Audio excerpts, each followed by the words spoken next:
Oi. O São Paulo é o 8º colocado, a gente vai observar agora aqui. O São Paulo agora torce para um G8, né? Para pelo menos chegar numa pré, porque G7 ele está longe, a gente vai observar na sequência na tabela. É um G8 que poderia se transformar com Cruzeiro ou Fluminense vencendo a Copa do Brasil, Miller. O ano do São Paulo está meio que definido, só nessa dúvida se vira G8 e vai a pré-Libertadores se tiver desempenho, ou se não, passa o ano em branco, Miller. É o que sobrou, né, Garrafa, para o São Paulo, né? Depois de tantos fracassos na temporada, né? Uma vaga na pré-Libertadores, o G8, como você está dizendo aí, seria um consolo. Mas o torcedor são paulino está ferido, né, até agora, né, com os constantes fracassos, principalmente na Libertadores, né, e não vai deixar de permanecer assim até o final da temporada agora, né. Resta só o ano que vem agora o São Paulo refazer o seu elenco, aquela coisa toda, tá? Porque na atual situação o São Paulo está em ritmo de férias, né? O jogador não vê a hora de acabar o campeonato para entrar em férias, porque pegar uma vaga na Libertadores, G8, G7, eu acho que não ultrapassa o Fluminense, está um pouco o Botafogo. Agora, é claro que a 8ª colocação garantiu com a vitória de hoje. Ah lá, André, Loeblin, Paulo, Alex, a classificação do campeonato, a primeira página da classificação. E a gente vai falar daqui a pouquinho de Flamengo e Palmeiras. Flamengo é líder, tem 4 pontos a mais que o Palmeiras, que é o segundo. Cruzeiro está empatando, ganhando do Corinthians, é isso, né?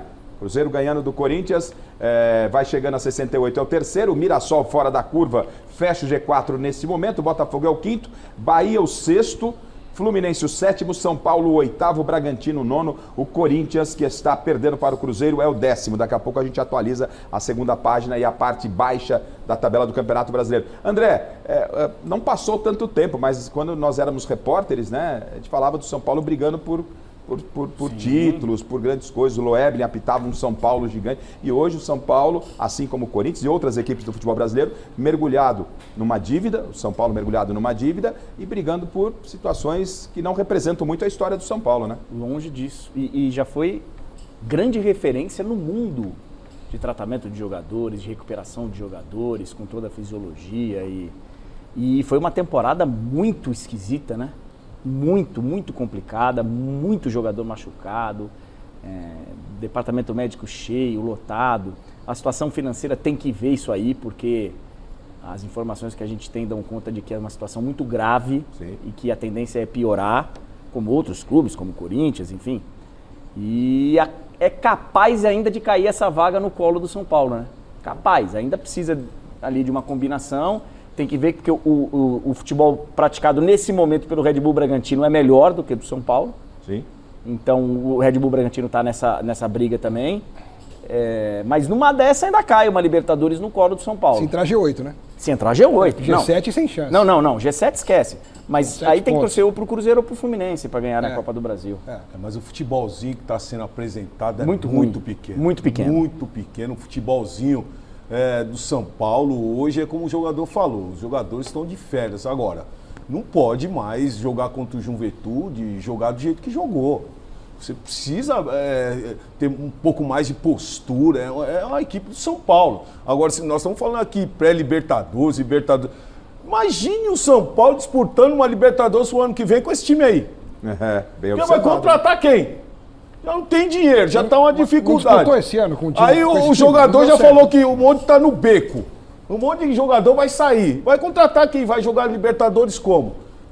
Muito mal. Eu vi um São Paulo hoje, deu até sono. Vamos ouvir o Loeblin, o técnico do São Paulo, Crespo, já projetando em cima do que falou o Paulo, como deve ser a próxima temporada do São Paulo, porque a diretoria do São Paulo, o presidente Júlio Casares, recentemente numa entrevista, eu confesso que não me recordo a quem ele deu essa entrevista, mas ele disse que os pilares do São Paulo, e na oportunidade ele não tinha a notícia do Oscar, seria Oscar, Luciano e Lucas, né?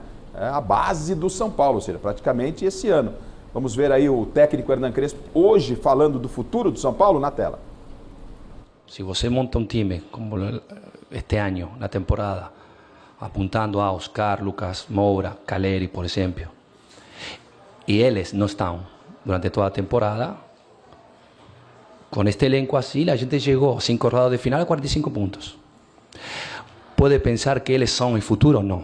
Eu acho que se Caleri volta a ser Caleri, porque não sabemos, porque tiene un problema de rotura de joelho. Sabemos si Lucas Moura va a voltar a ser Lucas Moura. Sabemos si Oscar va a voltar a jugar. No sabemos. Entonces, la construcción pasa por este elenco. ¿Dónde podemos poner este elenco? Si después, durante la temporada, janeiro, febrero, marzo, o Caleri volta a ser Caleri, Lucas Moura volta a ser Lucas Moura, tal vez, tomara para Oscar, de saúde, volta a ser, va a ser reforços. Eso para mí es así. A gente tem que melhorar o elenco actual. O elenco actual, sin estas 3 grandes peças, llegó a 45 puntos faltando 5 rodadas. Então, a gente tem que trabalhar muito para melhorar, se não querer repetir esta temporada. Declaração forte, hein, Loeb, do técnico, falando, será que o Lucas volta a ser o que era o Lucas? Será que o Caleri vai ser o Caleri? Ou seja, a aposta do São Paulo, pelo que passaram ao treinador, são os caras que estão no departamento médico. Rafa, só uma coisa, 45 pontos. Bragantino, altos e baixos no campeonato. Muito mal, já teve uma fase ruim em Bragantino, que você mencionou. E já chegou a ser líder no começo. Ceará, altos e baixos. Inter, então, todo mundo pensava no início que ia ser uma equipe que ia brigar lá em cima. Aí nós estamos falando Botafogo, altos e baixos. Bahia, altos e baixos. Então, o campeonato está muito nivelado para baixo. Hoje, o que nós vamos falar de melhor aí é Flamengo, Palmeiras, Mirassol e Cruzeiro. Acabou. Então, mas olha só, o problema do São Paulo, o próprio presidente falou que não tem dinheiro para contratar. Aí o treinador disse que está se baseando em jogadores que estão no departamento médico, que não têm rendido em função de condição física. E aí? O que eu acho que no São Paulo o que falta hoje é uma oposição que cobre essa diretoria, que fez o que fez esse ano, fez ano passado e ninguém cobra. Contratações estranhas, um departamento médico que tem que ser cobrado sim, porque no São Paulo, Miller, o cara vai para o departamento médico e ninguém sabe quando volta.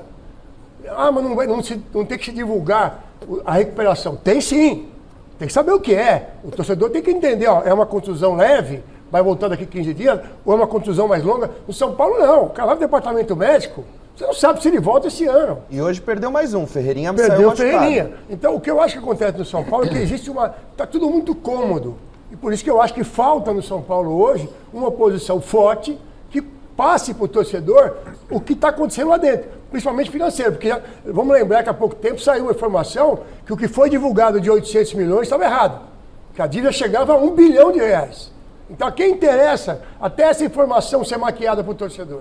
E comenta-se que a oposição do São Paulo, ela praticamente não existe. Então. Né? É o que se comenta e aí é um aspecto político. Mas isso é há muito tempo, né? A gente já está preparando então esse material de Palmeiras e Flamengo. Vamos mergulhar direto, porque tem Brasileiro e Libertadores. Entramos na semana da finalíssima da Libertadores. Só que antes...